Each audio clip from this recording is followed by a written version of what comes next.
El cambio, la transformación, es un atributo que quizás muchos lectores y espectadores en el siglo XXI estamos más que acostumbrados. Pensamos que un símbolo de calidad es el desarrollo y que todos los personajes deben cambiar su comportamiento para existir un real aprendizaje.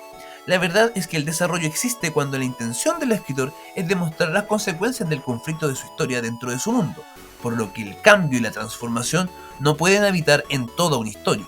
Es necesario mostrar que para aprender hay que dejar el ego atrás. Esa historia, esas decisiones que a medida que el tiempo avanza van marcando nuestro carácter, dejando un pasado y haciéndonos dueños de un presente. En la narrativa, al igual que el bufón, existe otro arquetipo que cumple esta función, el cambiaformas. Hola, soy Filicarpo y quiero hablarte de la importancia de este arquetipo en la literatura y sus diferentes formas dentro del anime. Espero te guste. El arquetipo del cambiaformas, definido por Joseph Campbell en El héroe de las mil caras, es una figura ambigua que transforma su lealtad o naturaleza, generalmente afectado por las acciones del héroe. Campbell lo llama un camaleón por su habilidad de cambiar de forma literal o figurada. En sus palabras, es una figura cuya forma mutable refleja las ambigüedades de la realidad, es decir, que los conflictos en las historias cambian el mundo, nada termina siendo como antes. Al ser un arquetipo, el cambiaformas puede o no presentarse en todos los relatos y tiene la cualidad de ser muy común en las historias serializadas, en donde existen arcos y arcos donde los personajes pueden desarrollarse al margen del protagonista. Es decir, la extensión es clave para encontrar un cambiaformas. Actualmente es difícil entender una historia extensa sin este arquetipo, ya que la tensión y la sorpresa son cada vez más deseadas, esperando giros y giros de trama en una historia que a veces no es subjetivo. Sin embargo, en su definición estricta, este arquetipo es un personaje que transita a través de su ambigüedad y sus decisiones.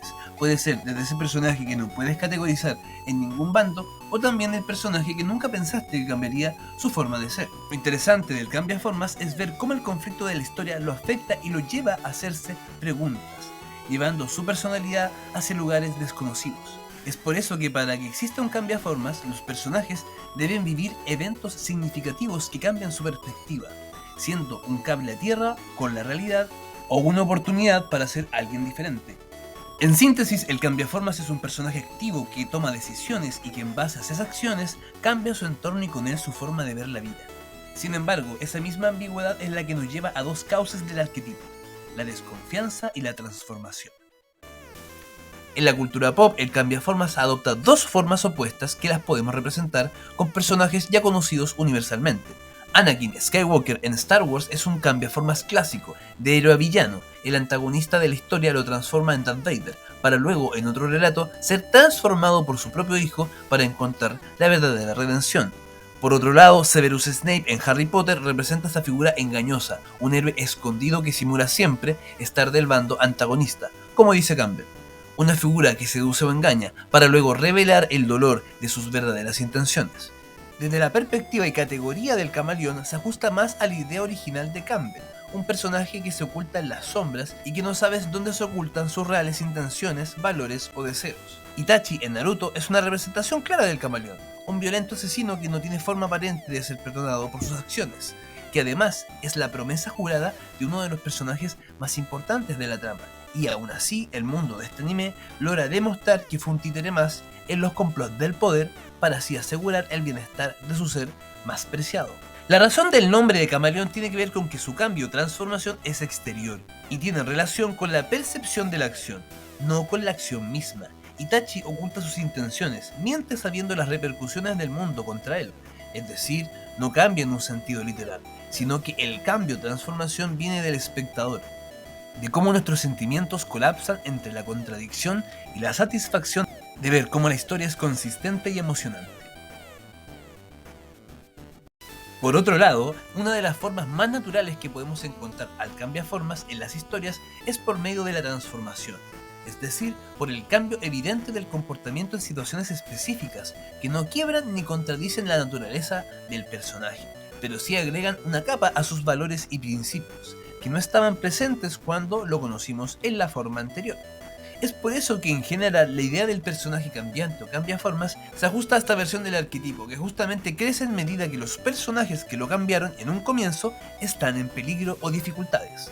Además, la transformación es entendida no como un cambio radical, sino como una revelación del crecimiento moral del personaje en un aspecto particular.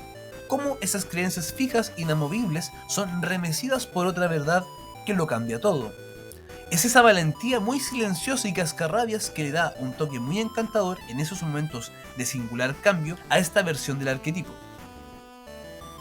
Otra de las categorías del cambiaformas es más bien una exageración del arquetipo, es decir, de todos los cambiaformas, este es el más ambiguo de todos. Sus intereses son lo único que lo mueven, incluso parecen carecer de un mundo interno que sea ajeno a sus deseos. Familia, lazos, vínculos, todos estos elementos parecen totalmente ajenos a la gente del caos. Él, en lo concreto, no cambia, sino que está en el lugar que es más conveniente para lograr sus intereses. El punto más destacable de la gente del caos es que lo sitúa en un rol fundamental para la historia, ya que sus acciones, sin ser tan habituales, cambian o distorsionan el conflicto a favor o en contra de nuestros protagonistas. Por ello, él no cree ni en el bien ni en el mal, él se mueve entre los prejuicios de la gente, sin distinguir las clases o sesgos, solo deseo y placer. El antihéroe es uno de los pináculos del cambiaformas, que sería casi un arquetipo del arquetipo, donde la evolución de los personajes a través del relato moderno revela que es imposible empatizar de forma real con personajes perfectos. El vicio, el error, el pecado son lo que construyen un vínculo con la realidad, con las experiencias más profundas e íntimas de los espectadores. Es ahí donde el cambio es más difícil o quizás más poderoso, ya que en la superficie parece que nada hubiese ocurrido. La versión del antihéroe es interesante porque pone en tela de juicio sobre quién protagoniza la historia. La misma relación del protagonista con la premisa es puesta en juego, ya que el cambio profundo no es superficial como en el caso de la transformación, sino que es aceptar vivir a la sombra de otro, dejar atrás tu ego para vivir las cosas que realmente son importantes. Finalmente, de todas las interesantes variantes del cambiaformas, nos encontramos con uno que en lo personal es el paquete completo, en lo que a camaleón y cambiaformas refiere. Codicia de Fullmetal Alchemist. Dentro de todas las variantes incluyendo a Vegeta es uno de los más completos, ya que no renuncia a su esencia de personaje en ninguna de sus dos vidas. Él no cambia de bando ni se acomoda o ajusta a las circunstancias. Tampoco actúa superficialmente ni se transforma por completo. Actúa solo en base a su naturaleza. Su encuentro con Lin y esta segunda oportunidad que él alcanza le permite desarrollar una personalidad fuera del arquetipo y capaz de crear alguno de los mejores diálogos de Fullmetal. Greed no deja esa avaricia de lado en ningún momento de su existencia, solo hasta el momento de su muerte definitiva, cuando literalmente es despojado de su padre, mientras sus hermanos del alma ven como en sus últimos momentos, Greed ya no quiere algo más, se encuentra satisfecho. La avaricia encontró un final. No veo posible una transformación más natural, mejor escrita o que alcance la armonía como la vida camaleónica de avaricia. Ya sea un cambiaformas o un camaleón, siempre existirá un personaje en tu historia favorita que sufra las consecuencias del conflicto al punto de cambiar su perspectiva, su comportamiento e incluso sus creencias. Si te gusta el video dale like y compártelo con tus amigos para que conozcan estos contenidos y te agradezco muchísimo tomarte el tiempo para verme un rato. Te espero en YouTube, TikTok e Instagram y nuevamente gracias por ver el video. Nos vemos, chaito.